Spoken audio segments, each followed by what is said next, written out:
Ndërsa pyet si tjetër, thotë hoxha, selam aleikum, kam një pyetje, thotë unë jam martuar që 2 vite e nuk kam fëmijë.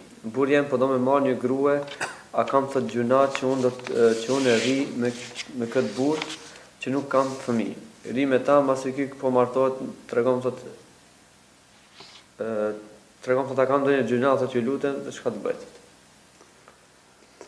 Pyetja e këtij, nëse suhet që e pashton pyetja ka 2 vite martesë me burrin, kështu që nuk ka ndonjë fëmijë mes tyre, edhe burri ka vendosur martohet. Fillimisht burri do ta kisha këshilluar që para se ta marrë një hap të këtill, është mirë të ulet dhe të bisedohet me gruan e parë, nga se ka partner të jetës, me ta ka kalu koha 2 vite. Ashtu që është mirë me kajt hallin deri me gruan, duke tregu kështu është halli jam. Kështu që Allahu ndoshta për ty nuk po të përcakton ndonjë fëmijë, rrës nuk ka bë.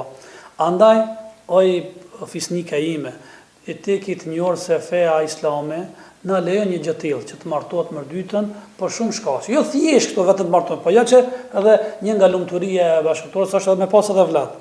E duhet disa herë ta çaj hallin derisa ta marrë një farë pëlqimi. Edhe pse nuk është obligim të marr pëlqimin nga gruaja e parë që të martohet me të dytën. Mirë, po do të ishte etike, do të ishte e udhës, është e moralshme ta kaja deri me këta derisa kjo të japë një farë pëlqimi. Po në të kundërtën, edhe nëse nuk ka marrë dhe një bisedë konkret me të parën, po është martuar, nuk ka ku farë mëkat. Ajo vazhdon të jetojë me burrin, edhe pse ka marrë të dytën, nga se është e lejuar një gjë e tillë, normal me kush duke mos i bërë padrejtësi të parës. Po manifestoje dhe zbatoje drejtësinë dhe korrektësinë mes të dy grave.